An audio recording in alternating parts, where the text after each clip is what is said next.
Подъемы торса с добрым утром. Стоя прямо, ноги поставить врозь. Поместить гриф штанги на трапециевидных мышцах или немного ниже, на уровне задних дельтовидных мышц. Сделать вдох и, сохраняя спину прямой, наклонить туловище вперед до горизонтального положения. Ось сгибания должна проходить в тазобедренном суставе. По окончании движения сделать выдох. Чтобы сделать движение более удобным, слегка сгибайте колени. Это упражнение, разрабатывающее большую ягодичную мышцу и мышцы спины, оказывает благоприятное воздействие на седалищно-подколенные мышцы, кроме короткой головки бицепса бедра, которая участвует лишь в сгибании голени. Чтобы добиться лучшей конфигурации седалищно-подколенных мышц, никогда не выполняйте это упражнение с тяжелым весом. В негативной фазе это упражнение растягиваются исключительно мышцы задней поверхности бедра.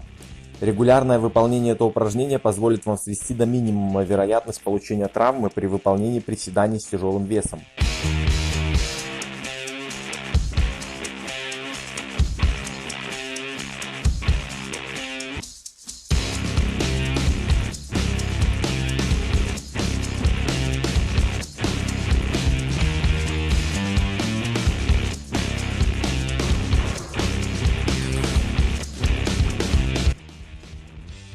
Подъемы на носки стоя.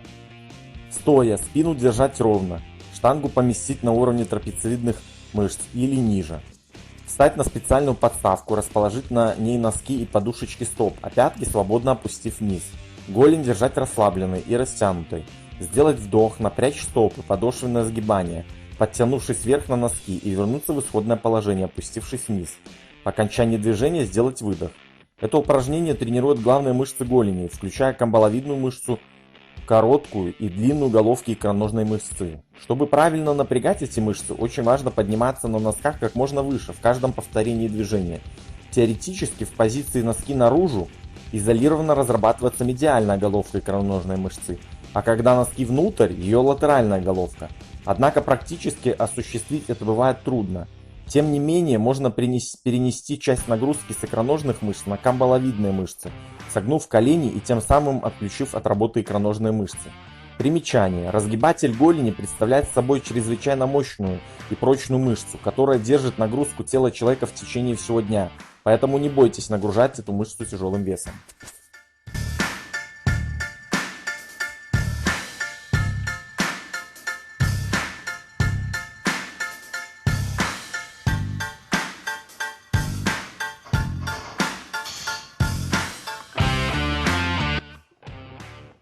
Подъем на носок одной ноги стоя.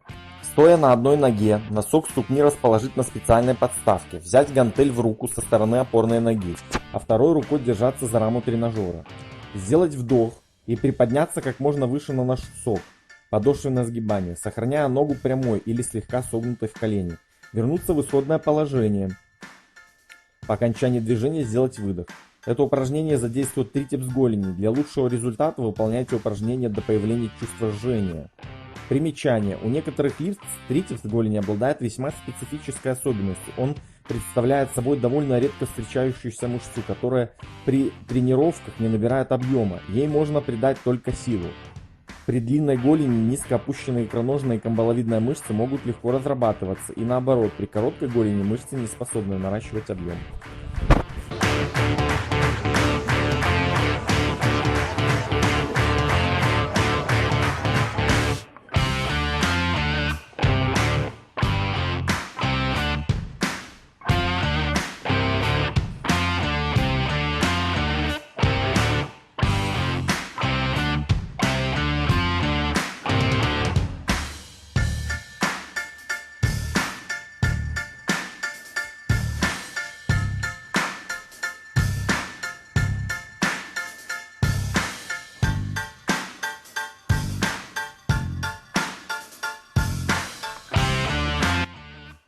На этом на сегодня все. Если есть какие-нибудь вопросы или хотите поделиться своим мнением, пишите комментарии, ставьте лайки и жмите на колокольчик, чтобы не пропустить новые выпуски. А пока до скорого и помните, наступило время взять все в свои руки.